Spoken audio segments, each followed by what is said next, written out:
We're joined now by Stephanie Rawlings-Blake. If her name and her face sounds familiar, it's because she's used to dealing with tragedy and controversy. She's a former mayor of Baltimore. She's now serving as Travis Scott's spokesperson. Stephanie, it's good to see you. I'm very sorry it's under these circumstances. This story is heartbreaking on so many different levels. You know, there's a lot of finger-pointing going on, much of it directed at Travis Scott, in particular from some of the people who were there that night. Can you tell us, when was he aware that this concert had turned into such a tragedy? So first, thank you for having me, and it is sorry that it's under these circumstances. Yeah, there's a lot of confusion. As you saw in the clip preceding, it was chaotic. And just like the police officers who were standing in front of the stage with Travis nearly 30 minutes after it was declared a public safety emergency, Travis had no idea what was going on until well later, hours and hours later. How was he notified?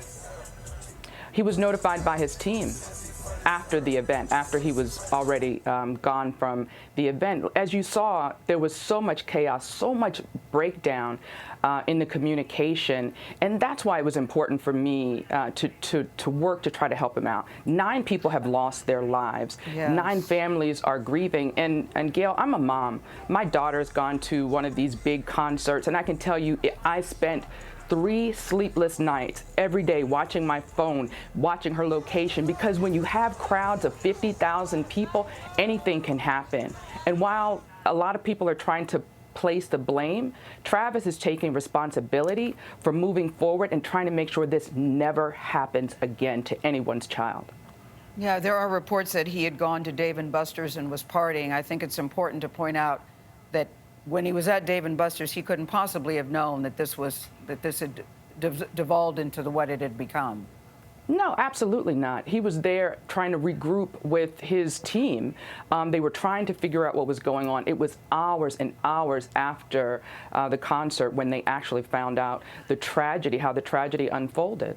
And he has not stopped grieving for these families. He knows that he is who he is because of his fans. His love for his fans is so deep. I was struck when I was speaking to him how deeply he was hurting because of what happened to the people he loves and in the city that he loves.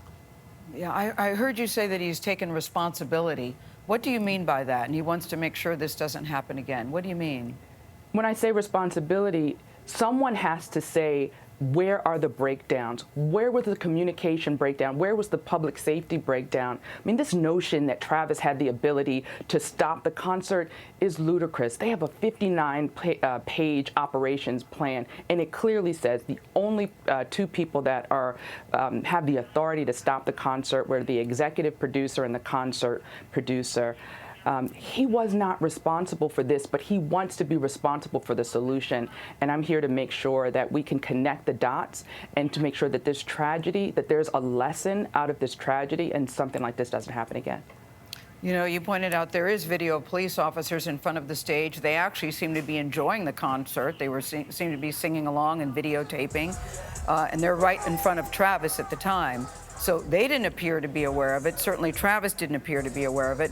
Did Travis Scott and his team have any conversations with officials before about safety at this event?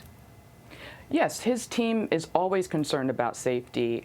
You know, he does not hide from the fact that in the past he has made mistakes. But one thing he said to me, and he looked me in my eyes and said that he's learned from that, and that's why he takes safety so seriously. He stopped when he saw that something was amiss. He couldn't tell what it was, but he's so concerned about his fans. He stopped. In the video show, he stopped multiple times to try to get a sense of what was going on. And just like those police officers that were standing in front of the stage, he could not tell what was going on. Has he reached out to any of the families, Stephanie? Oh, absolutely. First, I want to say that we're respectful. He's very respectful of their need for privacy and space as they grieve, but he's reached out to all of the families. I've reached out to the latest unfortunate victim to let them know that in their time, he's here to help if they want it. All right, Stephanie Rawlings-Blake, thank you for taking the time to speak with us this morning. Thank you. My pleasure.